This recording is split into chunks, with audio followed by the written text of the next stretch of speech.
제 이름은 강경하고요. 네. 그리고 제가 미국에 온 지는 이제 13년 정도 된 것 같아요. 2003년에 왔으니까요. 동부에서 2년 반을 살았고 현재 이쪽 캘리포니아 산호세 지역에서는 이제 10년 정도 사는 것 같아요. 그리고 저는 학부를 한국에서 석사까지 한국에 됐죠. 그리고 박사를 옥스퍼드에 됐고 그 다음에 포닥이라는 게 있어요. 닥터 후 과정 이런 게 있는데 그거를 일본에서 했어요. 일본의 도요타 공대에서 2년을 했죠. 그리고 나서 2차 포닥이라는 게 있어요. 박사 과정인데 그거를 이쪽 미국 동부 뉴욕 쪽에 있는 롱아일랜드에 있는 브루크헤븐 내셔널랩에서 2년 반을 했어요. 그리고 나서 처음 회사를 MMC, 맥스토어 미디어 컴퍼니라는 회사를 처음에 들어갔던 거죠. 네. 그 현재는 시게이트를 거쳐서 웨스턴 디지털에서 7년째 근무하고 있죠. 네.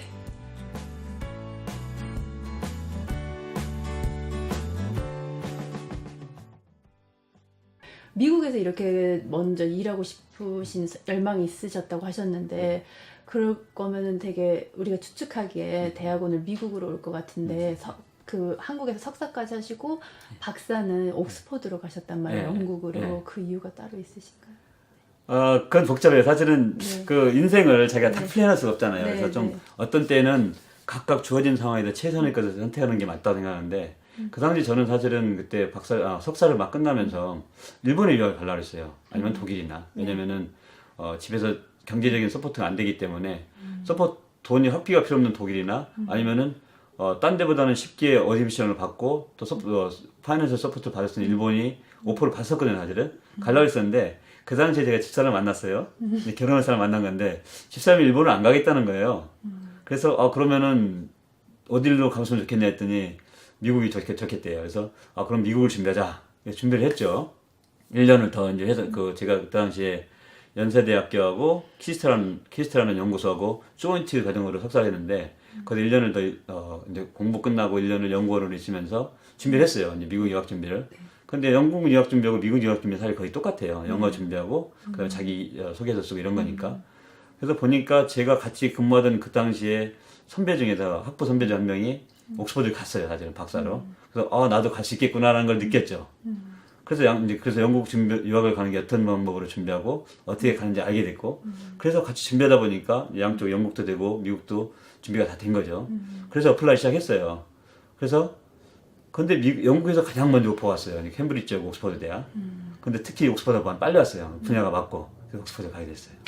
그러면 학비 차이는 어떤가요? 영국? 학비 차이는 사실 몰라요. 제가 모르는데 왜냐면 제가 미국에서 공부 안 했기 때문에. 네. 사실은 제가 있을 때 옥스퍼드가 1년 학비가 우리나라 돈으로 대충 1,000만 원 했던 것 같아요. 1년 학비가. 20년 전이죠, 이제. 네. 근데 그 당시에 미국이 얼마 했는지 모르겠는데 미국 공립도 그거보다는 전 비쌀 거라고 생각을 해요. 네. 근데 영국 같은 경우도 EU 공동체에 속해 있으면은 학비가 되게 싸요. 그거에 한 2분의 1도 반도 안 되는 것 같아요. 제가 냈던 학비에. 왜냐면 서로 도와주니까 EU끼리는. 근데 저는 이제 포리너, 외국인이니까 좀 그래도 비싼 편에 속했어요. 근데 미국을 비하면은 훨씬 싼 거죠. 한국보다 비싸지만. 그럼 그런 영향도 크고 해서 옥스퍼드를 선택한 이유 중에 하나는 그것도 경제적인 것도. 그렇죠. 경제적인 거였고 그 당시에 사실은 옥스퍼드를 제 지원할 때 영국 문화원을 통해 가지고 치브닝 스칼러십이라는 게 있어요. 외무성하고 우리나라 과기원이었나 그 당시 과기처하고 서로 이렇게 조인트 맺은 게 있어요. 근데 거기 장학 제도가 있는데 거기 어플라이돼서 장학금을 받았어요, 사실은.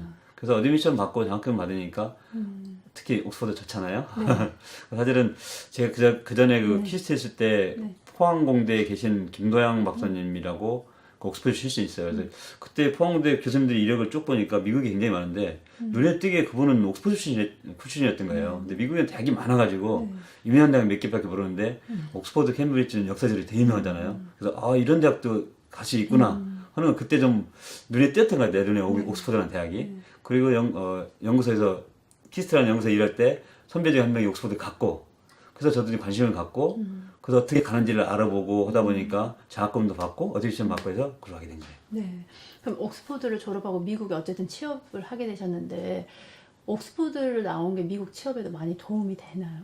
미국 대학을 나온 것보다 뭐 그런 건 없나요? 옥스퍼드 캠브리지는 워낙 유명한 학교니까 당연히 도움이 되죠. 일단 처음에 제가 생각했던 거보다 한국이 저는 사실은 네.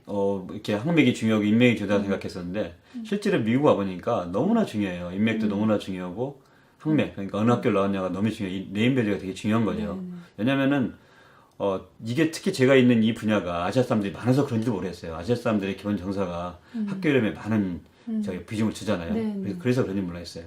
근데 물론 일단 학교 이제 회사를 들어가게 되면은 그때부터는 이제 그런 거 다 필요 없이 실력으로 평가를 받으니까 상관없지만은 처음에 발 디디는 자체는 되게 중요해요. 어느 학교를 누구 밑에서 공부했고 뭘 할 수 있는지. 그렇기 때문에 그런 객관적인 스펙은 잘 맞추는 게 물론 좋죠. 네. 그러면 이제 옥스퍼드를 졸업하고 포닥도 다 하신 다음에 네. 선택을 잡기 위해서 한국으로 안 가고 바로 미국으로 지원을 하셨어요. 네. 그렇진 않아요. 정말 이거는 그렇구나. 또 인생이에요. 아까 말씀드린 것처럼 네. 제가 선택해서 아니면 제가 처음에 플랜해서 할 수 있는 것들은 네. 그렇게 많지 않았던 것 같아요. 저는 네. 저는 사실은 기본적으로는 다른 사람하고 좀 틀리게 보통 박사라는 사람들이 특히 포닥을 하게 되면은 보통 한국의 대학이나 연구소 가기 저 원하거든요. 근데 저는 좀 틀렸던 것 같아요. 저는 제가 왜 이 공학이라는 거를 하나를 생각하면서 그 컨트리뷰션, 사회에 대한 실질적인 컨트리뷰션이 뭔가를 봤을 때 회사가 좋겠다 생각을 했어요. 네.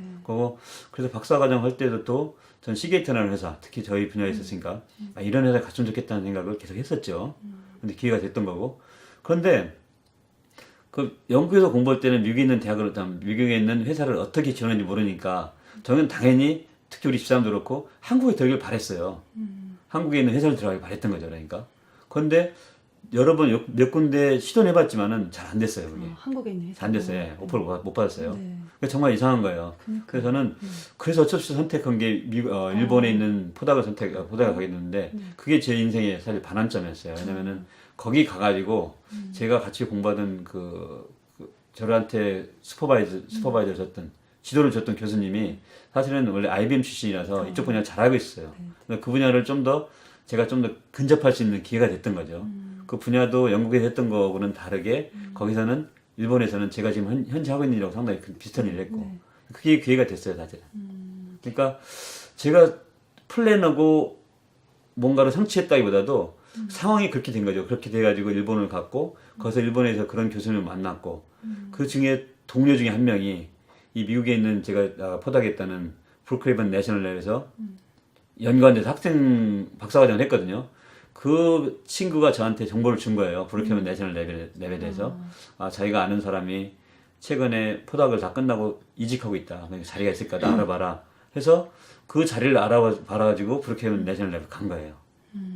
좀 복잡해요. 그러니까. 이렇게 좀 제가 뭘 플랜했다기보다도 어떤 상황들이 계속 내가 트라이했던 것들이 안 되고 선택할 수 있는 것이 몇 개를 굉장히 내로우 다운되고 거기서 또 선택을 했는데 그게 선택들이 이렇게 연결돼서 지금까지 온 거예요. 그러니까 저는 어떤 특별한 사람이나 아니면 정말 능력 있는 사람들은 자기가 플랜을 할 수 있을 거라고 생각을 해요. 세계적으로 유명한 할 수 있을 테니까. 저는 그런 케이스는 아니에요. 아주 노멀한 사람이라서 제가 플랜했던 것보다는 인생이 주는 거를 최선의 선택을 하면서 왔던 것 같아요, 지금까지. 순간순간 네. 거기서 할 수 있는 최선의 선택을 네. 하면 네, 준비되셨으니까 그 선택들이 네. 여기까지 이어졌다고 생각하는데 네. 그럼 일단 이제 랩에 있다가 처음으로 미국에 잡을 이제 구하기 시작하신 거잖아요. 네. 네. 그럼 처음에 그 잡 리서치나 레주메 서밋은 어떻게 하죠? 그게 또 굉장히 중요한 것 같아요. 네, 아까 그게 이게 처음에 제일 예. 중요한 건데. 사실은 좀 요즘 사람 같이 좀 이렇게 좀 뭐랄까 좀 인터넷을 잘 이용하는 사람들이면은 인터넷 같은 거 굉장히 많이 서칭하고 할 것 같아요. 근데 저도 한다고 하긴 했던 것 같은데 굉장히 부족했어요. 근데 제가 잘했던 거 하나는 뭐냐면은 연구소에서 근무했으니까 그 학회 같은 걸 많이 참석했어요. 학회에 참석하면은 서로 내 거를 발표하고 남의 발표한 거를 서로 보고 그 다음에 명함을 주고받거든요. 연락처를 주고받는 거죠.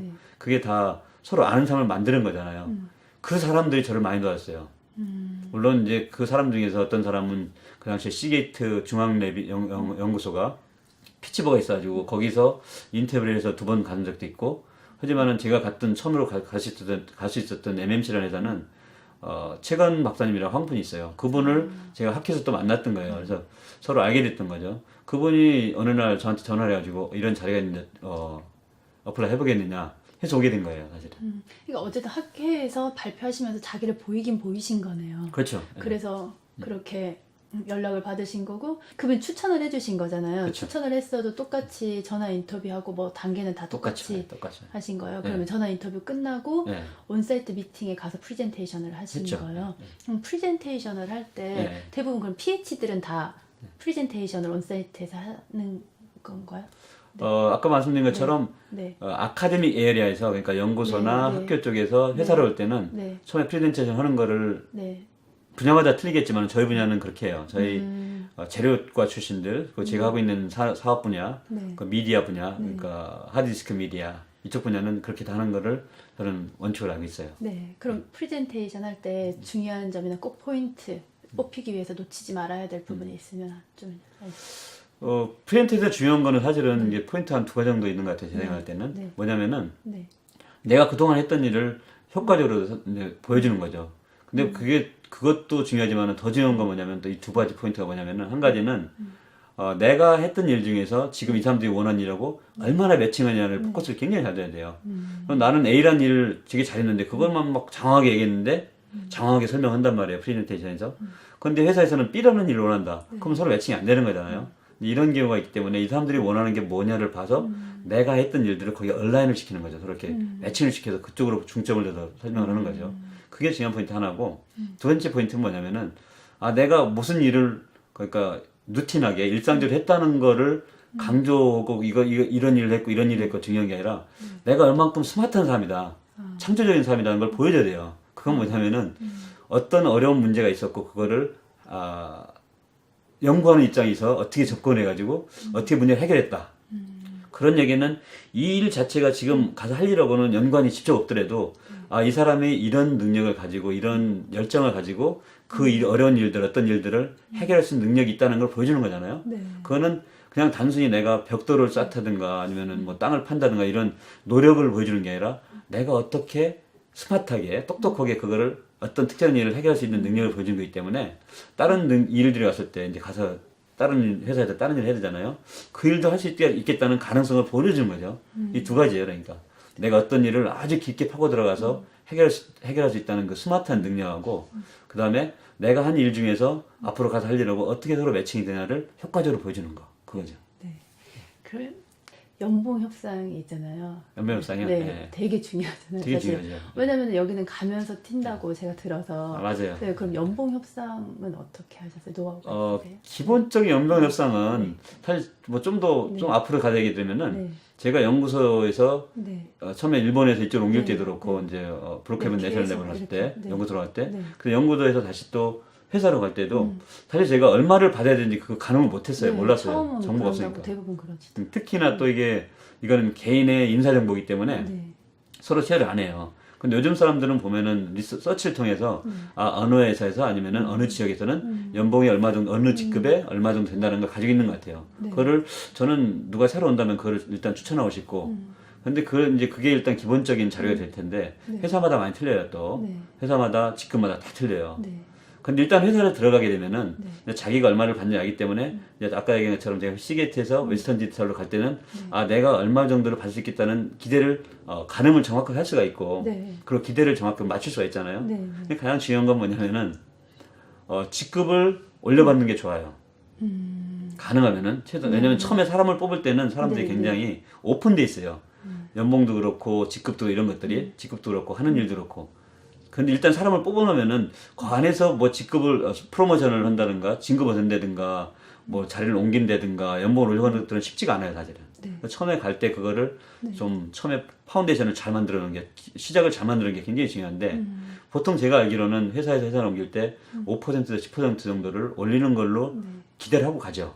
실제 저도 그렇게 했고 그러니까 기준이 자기가 현재 받는 거를 가지고 기준을 하는 거죠. 거기서 5%에서 10% 생각하는 거고 그리고 그거를 받기 위해서는 어떻게 되면 저쪽 내가 가야 되는 회사에서 직급이 굉장히 중요해요.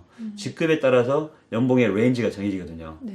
서로 직급에 따라서 연봉의 레인지가 있기 때문에 레인지마다 직급마다 서로 겹치는 부분이 있긴 있어요. 그런데 직급을 높게 받을수록 연봉의 레인지가 올라가는 거죠. 그걸 올려놔야만이 거기에 자기가 원하는 연봉을 받을 수가 있어요. 그래서 직급을 협상을 잘해가지고 최대한 높이는 방향으로. 네. 그 방법은 그런데 이 직급은 사실 처음에 잡이 나왔을 때 오픈이 나왔을 때 그거를 오픈이 나오면은 직급이 딱 같이 나오거든요. 근데 그거를 직급이 꼭 그 나오는 대로 주는 게 아니에요. 이 어플리컨트가 지원자가 어떤 능력을 가지고 있냐에 따라서 뭘 하냐에 따라서 왔다 갔다 할 수 있는 폭이 있어요. 네. 인사과고 다시 버짓을 다시 얘기할 수 있으니까. 그러니까 그거를 정말 하이어링하는 매니저고 잘 맞춰야 되는 거죠. 하이어링 매니저가 가장 중요해요. 네. 그 사람이 많은 거를 회사에 추천할 수 있고 회사는 그걸 받아들이니까. 네. 그래서 하이어링 매니저고 정말 좋은 관계를 유지하고 정보를 많이 취해가지고 자기가 원하는 걸 충분히 어필하고 일단 부정 가겠습니다가 아니라 정말 원하는 걸 확실하게 얘기해가지고 저 사람한테 전달하고 그 사람이 그 회사에 가지고 와서 인사과나 아니면 재무 담당 쪽에서 얼만큼 가능한지를 보면은 결정이 나는 거예요. 두 가지 포인트. 한 가지는 직급이 높게 받아야 된다. 그래야 연봉의 레인지가 올라가니까. 그 한 가지고 두 번째는 그런 것들을 많은 부분 나를 하이어링하는 매니저가 결정한다. 그래서 하이어링 매니저하고는 정말 좋은 관계를 유지하고 내가 원하는 걸 충분히 어필할 수 있어야 된다.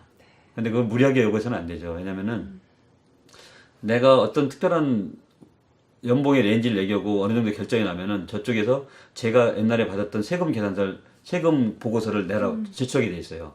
아니면 연봉 받은 그 연봉 달마다 받는 그 체크가 있잖아요. 그걸 뭐라 하지? 연봉 네. 그거를 제출하게 돼 있어요. 카피를. 그래서 얘들 확인을 해요. 그러니까 어처구니 없이 할 수는 없는 거죠, 사실은. 네.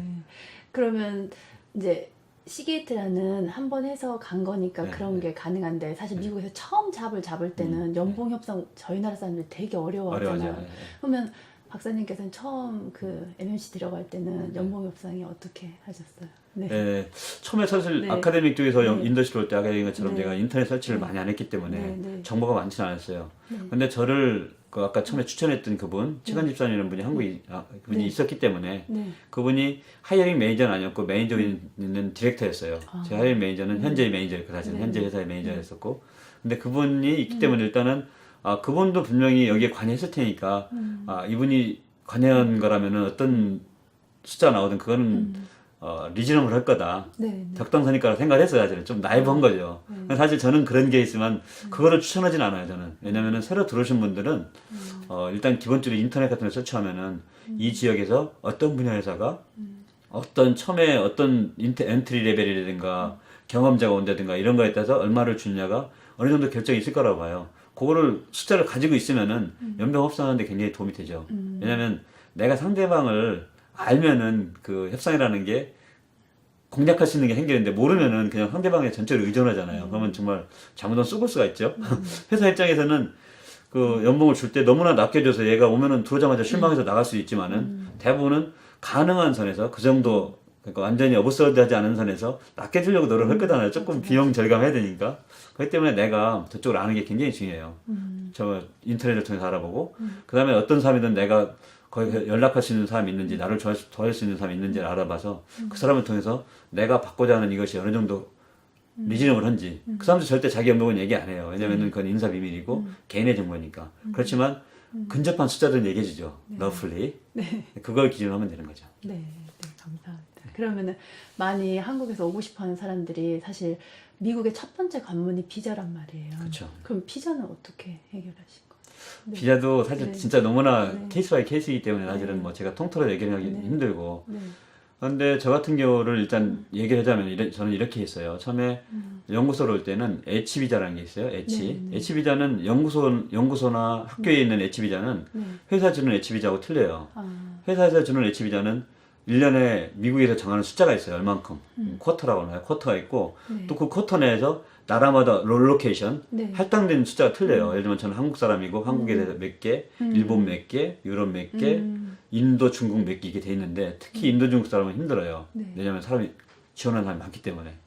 근데 그런데 이렇게 이거는 회사에서 주는 H비자의 쿼터를 얘기하는 거고 연구소 학교의 쿼터는 틀려요. 그건 무한대예요. 무한대고 학교에서 연구소 죄송합니다. 회사에서 주는 그 H비자의 그 기간이 있어요. 그거를 심사하는 기간이 10월 달인가를 딱 끝나요. 네. 근데 이거를 10월에 끝나고 또 새로 그 다음 연도 거, 다음 회계 연도 거에 쿼터 숫자를 다시 정해서 나오는데 나오자마자 회사가 엄청나게 그걸 또 지원을 해요. 네. 지원자 미리 받는 거죠.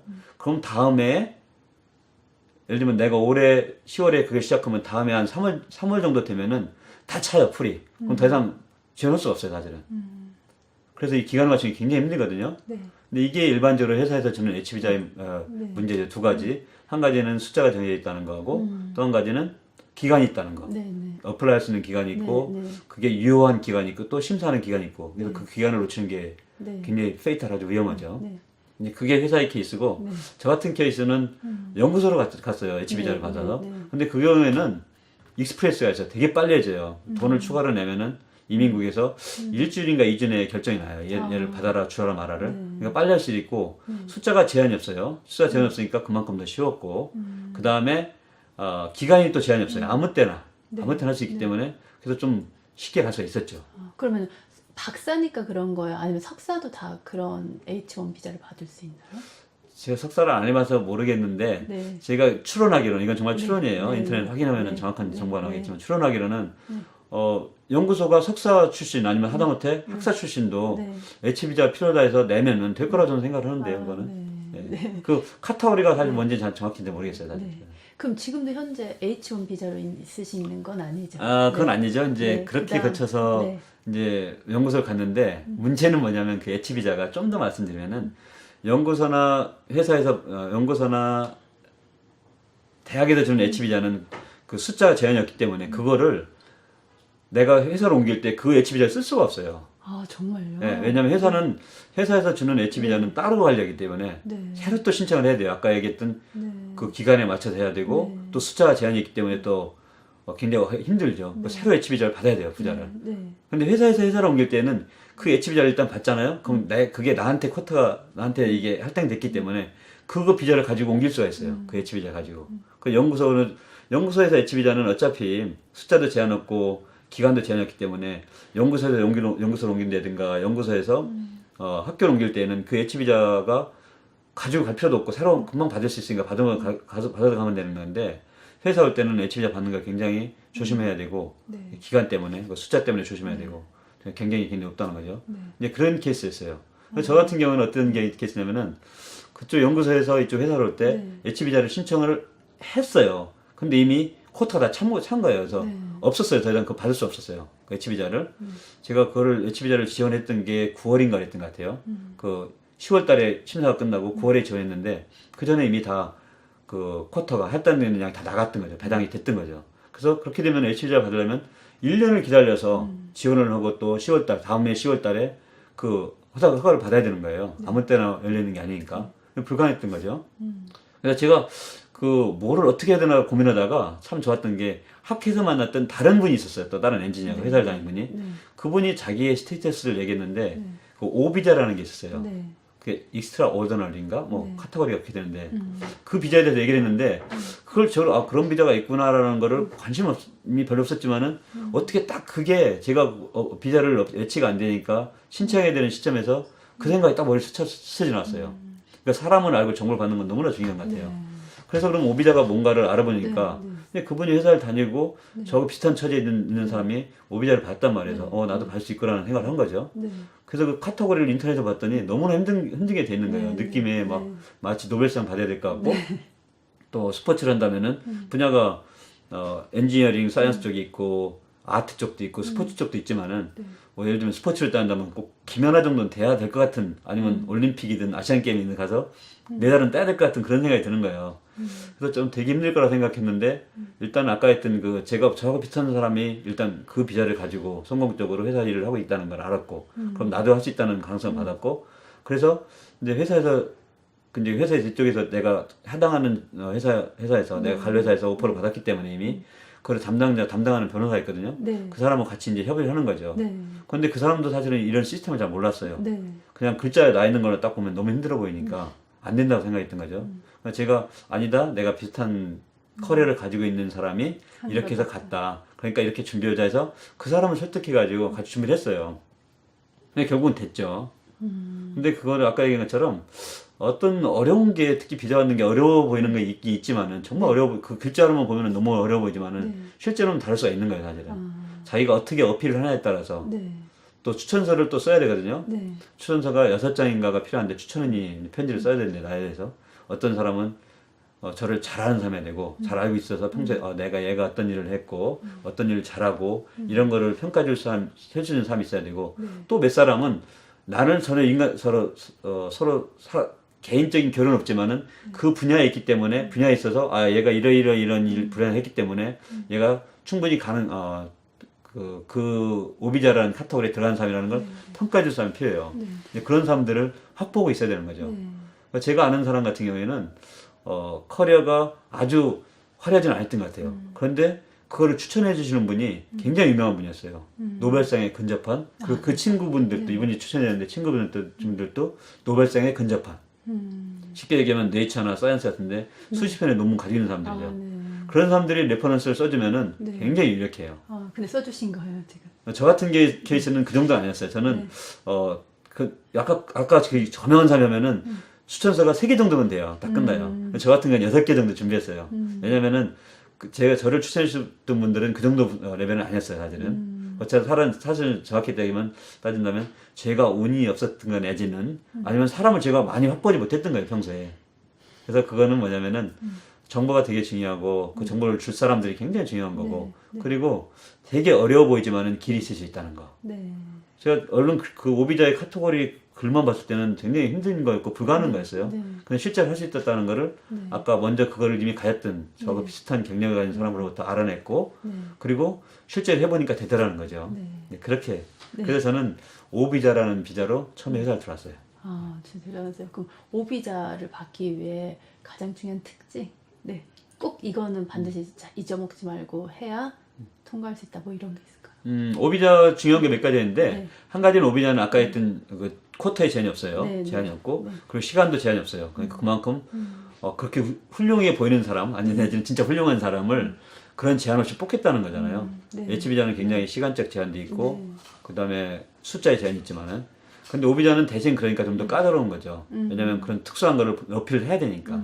그래서 아까 얘기한 것처럼 그거 자기를 레퍼런스를 스트롱하게 쓸 수 있는 사람이 필요하고 가장 중요한 게 첫 번째. 네, 그렇죠. 그거 물론 항상 가장 중요한 건 기본은 돼 있어야 된다는 거죠. 자기가 특히 학계나 이런 인더스트리에 있는 사람은 페이턴트가 몇 개가 있고 어떤 유명한 논문이 몇 개가 있고 그걸 알아주는 사람, 평가해주는 사람이 어떤 수천서 써준 사람인데 그 사람이 있고 이런 것들이죠. 근데 꼭 포인트로 얘기해 주고 싶은 거는 정말 어려워 보이지만은 기본적인 거는 갖추고 기본적인 거를 갖췄을 때 어떤 사람은 되고 어떤 사람은 안 되고 또 기본도 안 되는 사람이 될 수 있다는 거는 뭐냐면은 그만큼 자기의 열정이고 하겠다는 열정이고 왜냐면 그걸 주는 사람 입장에서는 막 주겠다고 기다리지 않거든요. 받겠다는 내가 막 받겠다고 막 그래야 주는 거지 주겠다는 사람이 야 너 이것 좀 해봐 그럼 내가 줄게 이렇게 해주는 경우는 없다는 얘기죠. 그래서 자기가 좀 더 열정을 가지고 알아보고 도전하고 기본을 갖추려고 노력하되 기본이 없다고 기본적으로 필요한 것이 없다고 실망하지 말고 그거를 극복할 수 있는 열정을 갖고 알아보면은 항상 길이 있다는 거죠. 감사합니다. 좀 이제 살짝 과에 대해서 한번 여쭤보고 싶은데 야금학 금속공학에서 그쪽을 공부하시고 또 PhD는 재료과학 하셨는데 지금 WD에서는 제가 그 분야로 일하는 거죠?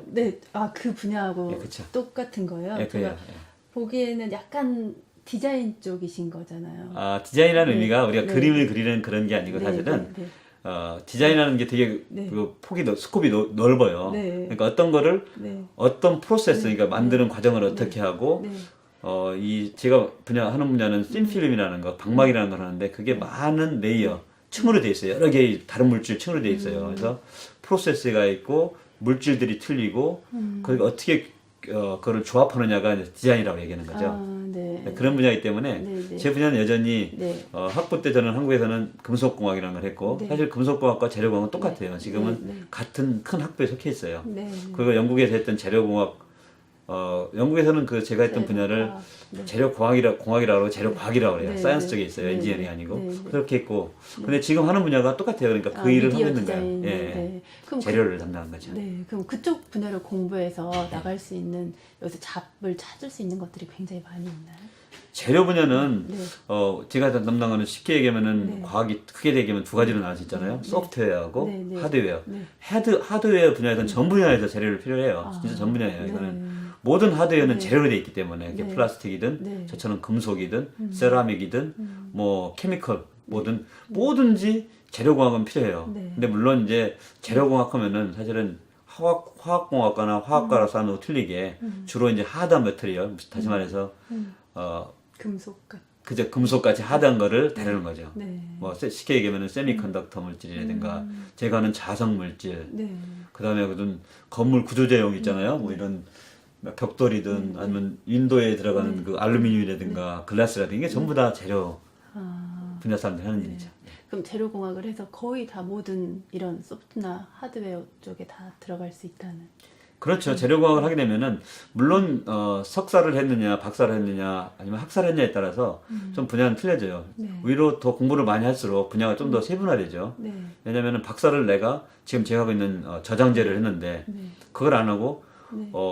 배터리 쪽으로 가겠다 하면은 그만큼 매칭이 서로 안 되는 거잖아요. 네. 근데 내가 그거를 배터리를 내가 학부를 졸업하거나 지금 석사를 졸업하겠다면은 좀 더 오픈이 커요. 대신 이제 직급이 낮고 월급은 적겠지만은 그렇기 때문에 그건 케이스 바이 케이스인데 아까 처음에 했던 질문이 네.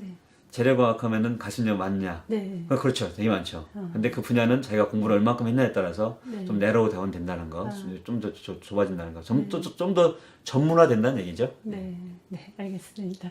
그럼 이제 그 WD 되게 유명하잖아요. 예. 진짜 그 양대 산맥에 있는데 어쨌든 두 군데 다 장기간 근무하셨단 말이에요. 시게이트는 3년, WD는 지금 7년이 넘게 예. 근무하시는데 그렇게 가장 좋은 회사에 또 그리고 꿈의 드림 컴퍼니였다고 하셨잖아요. 예. 그런 회사에서 이렇게 장수 근무할 수 있었던 그런 비결이 뭐라고 생각하세요? 그걸 가장 중요한 거는 네. 자기가 생각이 어디 있냐에 따라죠. 내가 뭘 하고 싶으냐.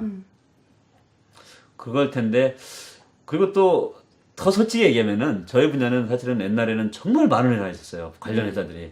근데 이게 이제 이 분야가 오래되면서 많은 회사에서 합병을 했죠. 옛날에는 정말 많은 회사들이 있었어요. 한 5년 전만 해도 한 서너 개 있었고, 지금은 진짜 내로우던 됐잖아요. 네.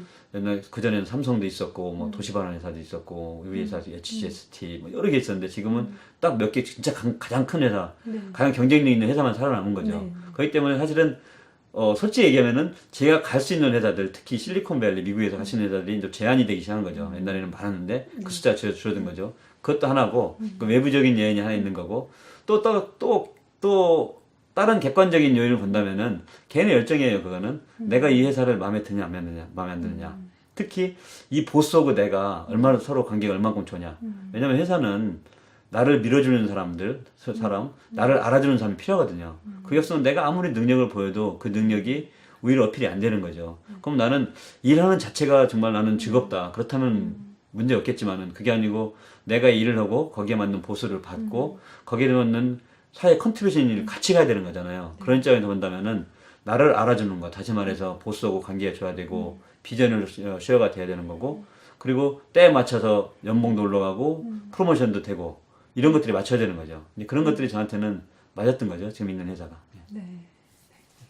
그러면 보스하고 관계에 되게 트러블이 많은 사람이 많은데 지금 해주시는 말씀을 들으면 나의 가치를 인정해주는 그런 보스를 만나는 게 너무나 중요하죠. 중요하다고 말씀하시잖아요. 근데 그거는 개인이 선택할 수 있는 건 아니잖아요. 처음에. 그렇죠, 맞아요. 그럼 만약에 정말 안 맞고 나의 가치를 몰라줘요. 네. 그럼 그럴 때 어떻게 해야 돼요? 네. 그런 경우는 둘 중에 하나예요. 한 가지는 뭐냐면은 정말 그 보스가 나가길 바라든가 아니면 내가 나가야 되는데 네. 아니면 정말 나갈 때까지 계속 참고 견디는 거죠. 자기가 인내심이 강하고 나는 이 사람과의 관계는 내가 어쨌든 정말 내가 전에 하드 트레이닝을 받아가지고 마음이 강한 사람이다 하면 참여할 수 있는 거잖아요. 네. 보스가 움직일 때까지 아니면 보스가 나를 인정해 줄 때까지 그럴 수 있으면 그렇게 하겠지만은 그게 그렇게 바람직한 방법은 아닌 것 같아요. 미국에서는. 왜냐면은 그런 케이스라면 보스가 안 맞는 케이스라면 레이오프가 오면은 맨 처음 대단한 데가 되거든요. 네. 그건 위험한 방법이고 그런 경우에는 진짜 가능한 한 빨리 이직하는 게 좋은 것 같아요. 딴 데 밖에서 자리를 알아보든가 아니면 다른 부서에 나하고 맞는 사람이 있으면 그쪽으로 가는 게 좋죠. 보스와의 관계는 너무나 중요해요. 특히 미국에서는 특히나. 예, 뭐 한국 생활을 제가 안 해봐서 모르겠지만 미국은 특히나 중요하죠. 자기를 알아주는 사람. 그걸 통해서 많은 것들이 이루어지니까 내가 아무리 많은 일을 하고 잘해도 그게 위에 보고가 되려면 보스를 통해서 보고가 된단 말이죠. 물론 다이렉트로 여러 사람 앞에서 더 높은 보스를 통해서 할 수 있겠지만은 항상 보스가 필터링을 많이 해요. 그런 것들을. 그래서 보스와의 관계는 너무나 중요해요. 항상 그거는 가장 좋게 항상 유지를 하고 가장 문제없게 유지하려고 노력해야 되고 그게 안 될 경우에는 정말 이직을 생각해 보는 게 좋죠. 네, 감사합니다. 그러면 이제 되게 유명한 WD에 오고 싶어하는 사람이 되게 많단 말이에요. 그러니까 WD에 대해서 자랑 실컷 좀 해주세요. 네. 뭐 근무 환경, 복지 뭐 이런 것 등등 모든 거. 네. 웨스턴 디지털은 저 같은 경우에는 사실은 자랑이라겠는데 네. 일단 자랑부터 할게요. 네, 나쁜 네, 것도 좀 네, 있으니까 네, 그거는 네. 좀 솔직하게 해야 되니까 조금만 네, 말씀드리고 네, 네, 네. 좋은 건 뭐냐면 웨스턴 디지털의 역사는 30년 정도가 됐는데 네, 네. 계속 발전했어요. 처음에 컴퓨터 부품 회사를 만드는 회사에서 하드디스크를 조립하는 회사를 했고 그 다음에 하드디스크에 필요한 부품들을 만드는 회사들 다 하나하나 인수합병했어요. 그게 많은 회사였어요 정말. 그리고 나서 또 같은 등치의 다른 크기의 회사 HDD 회사를 합병한 게 HGST였죠. 그러니까 웨스턴 디지털이라는 회사가 그 전에 리드라이트라는 그 회사, 그러니까 센서스 만드는 회사, 컴포넌트 회사를 인수합병했고, 그 다음에 거의 똑같은 규모의 히다치 글로벌 테크놀로지라는 회사, 스토리지 테크놀로지, HGST라는 회사를 또 인수합병했고, 성장했어요. 그 최근에는 저희가 지금 하고 있는 이 분야 HDD가 아니라 미래의 분야는 또 SDD란 말이에요. SDD, 세미컨덕터를 사용한 메모리죠. 중저장 장치. 그 회사가 뭐냐면 샌디스크가 여기 있어요. 그 회사를 또 인수합병했어요. 그래서 웨스턴 디지털은 계속 성장하는 회사예요. 성장하기 때문에 기회가 계속 있는 회사죠.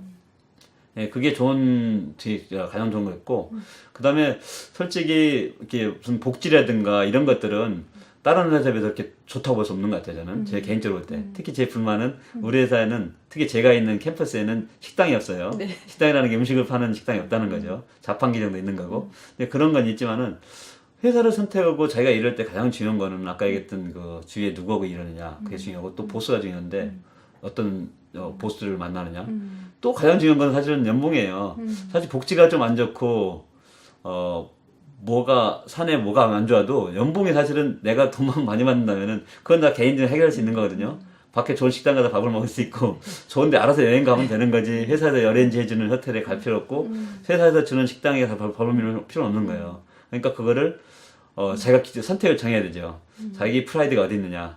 나는 기본적으로 연봉적이냐? 아니면 정말 이 사사로운, 아니면, 여기저기서 사이드로 주는 뭐 복지냐를 선택해야 되는 거죠. 그러니까 저 회사는 저 같은 경우라면 연봉 쪽이 저는 맞았던 것 같고, 그거가 가장 좋았던 거는 저를 밀어주는 보스가 있었다는 거. 그게 맞았던 것 같아요. 네, 그러면 WD는 그 사람들 간에 뭐 트러블 이런 거는 잘 해결하고 뭐 팀워크 이런 거는 되게 좋은 편인가요? 트러블은 별로 그렇게 크게 이쪽 실리콘밸리에서 일하는 특히 저 같은 경우 아시아 사람이잖아요. 한국 사람이고. 네. 한국 사람으로서는 웨스턴 디지털은 상당히 좋은 회사예요. 왜냐면은 그러니까 인종 간의 갈등이 없고 그런 것들이 사실 표면적으로는 없어야 돼요. 있으면 회사에서 그거는 법적으로 큰 문제이기 때문에 어디도 그런 회사는 없어요. 없는데 실질적인 게 항상 있거든요. 그 안에서 서로 친화력이 강한 민족 내지 사람들의 인적 관계 사람이 기 때문에 그런 거 있는데 웨스턴 디지털 특히 제가 일하는 회사는 그런 게 상당히 없는 회사에 속해요. 우리는 인종 구성이 한국 사람도 조금 있고 중국 사람도 많이 있고 인도 사람 많이 있고 그다음에 베트남 사람도 옛날에 온 사람들 많이 있고 아시아 사람들 많아요. 미국 사람이 그렇게 많지 않아요, 사실은. 아마 다른 많은 회사들이 이 실리콘밸리에 있는 많은 하드웨어를 하는 회사들이 그런 거라고 생각을 해요. 근데 문화가 그래서 상당히 아시아 쪽으로 많이 가 있죠. 쉽게 얘기해서 생활하고 얘기하는 데는 상당히 공통점이 많기 때문에 편한데 또 어떻게 따지면 또 미국에서 있는 회사, 미국의 회사에서 이러지만은 문화가 어느 정도는 또 동양 문화예요. 실제로 하는 일도 연구소는 여기 있어서 제 연구소에서 미국에서 연구소에서 일을 하고 있지만은 공장은 아시아에 있기 때문에 저희 같은 경우에는 말레이시아에 있거든요. 싱가포르에 있고 그렇기 때문에 거기에 있는 아시아 사람도 계속 연락을 하기 때문에 여기 있는 사람들의 문화가 그 일하는 패턴도 많이 또 아시아 쪽으로 가 있어요. 네, 그런 건 있어요, 여기가. 그러니까 네. 그렇죠. 근데 어떤 회사는 참 특정한 회사, 어떤 회사에 가면은 어떤 특정한 나라 사람들이 굉장히 유대관계가 심해요. 심하고 많아요. 그런 경우에는 사실은 자기 역량을 발휘하고 또 일을 잘할 수 있는 데는 좀 제한이 있어요. 그런 것도 많이 고려하셔야 돼요. 사실. 네. 그러니까 개인만 역량이 있다면 펼치는 데는 충분한 그 기반을 해주는 회사가 WD다. 그렇죠. 네, 그게 차별받지 않고. 네, 되게 좋은 그게 포인트인 것 같아요. 정말 모든 나라 사람들이 다 있어요. 우리는. 네. 그럼 이제 마지막으로 그렇게 박사님처럼 공부하다가 미국에 취업하고 싶어하는 사람들한테 조언 한마디 해주세요. 네. 그 얘기 사실 좀 너무 길 수 있지만 짧게 얘기할게요. 저는 지금 사실은 정말 훌륭한 사람들, 개인적으로 능력이 출중한 사람들 얘기하는 게 아니에요. 그런 사람들은 어떤 방식으로든, 다시 말해서 올림픽에 가서 금메달을 따든, 뭐 수학 올림피아드, 물리 올림피아드 가서 그런 걸 딴 사람들, 그런 사람들은 아마 자기가 인생이 계획하는 대로 될 것이고, 자기가 가만히 있어도 누군가 뽑아줄 사람이 있을 거예요. 근데 저는 그런 사람을 얘기하는 게 아니라 일반적인 사람을 얘기해요. 일반적인 사람 중에서도 좀 어쩌면 낮은 사람이 있는 것 같아요. 능력이 부족한 사람들. 근데 우리가 태어날 때 능력을 각각 다르게 태어났기 때문에 그건 사실 우리가 불만할 수 있는 게 아니잖아요. 처음부터 태어나면서 내가 이렇게 만들어달라, 이런 머리를 달라, 이렇게 할 수 없는 거고 그냥 태어난 거니까. 근데 이렇게 태어난 거를 그렇게 태어나게 해준 그 존재한테 뭐라고 컴플레인하는 건 말이 안 되는 거죠. 사실은 도자기가 어떤 도자기는 유광으로 쓰고 어떤 도자기는 정말 멋있는 그 청자, 백자 뭐 이런 게 될 텐데 그걸 만든 사람은 욕할 수 없는 거 똑같은 얘기잖아요. 그거는. 그래서 우리는 인간이 태어날 때 능력이 각각 다르게 태어났기 때문에 빌 게이츠도 그 얘기를 했어요. 능력이 다른 걸 인정해야 된다고. 그래서 저는 저를 분류하자면 저는 이제 평범한 사람에 속해 있어요. 그런데 평범한 사람이지만은 자기가 할 수 있는 걸 열심히 하는 건 중요하죠. 후회하지 않으려면은. 특히 능력이 없을수록 여러 개를 하려고 하지 말고 자기가 할 수 있는 거를 잘 선택하고 거기에 집중하는 게 굉장히 중요하고 인생에서 가장 중요한 게 이루고자 하는 목표를 위해서 어떤 거에 집중해야 되냐를 가장 열심히 하는 게 중요해요. 다시 말해서 자기가 가지고 있는 능력을 일단 인정하고 그 능력 내에서 열심히 하고 잘 계획하는 건 굉장히 중요해요. 자, 이제 거기까지 끝났는데 그 다음에는 우리 같이 평범한 사람들은 어떤 회사를 가든 연구소를 가든 그쪽 사람들이 이런 사람이 있나 없나 막 찾아보고 낱낱이 지져가지고 선택해주는 경우가 아니란 말이에요. 우리가 그쪽을 알아보고 기회를 보고 도전을 해야 되는 케이스잖아요. 그런 거라면 아까 얘기한 것처럼 아까 했던 기본을 갖추고 그 다음에 그쪽에서 도와줄 수 있는 사람을 열심히 찾아봐야 되는 거고 다시 말해서 인맥을 쌓아야 되는 거죠.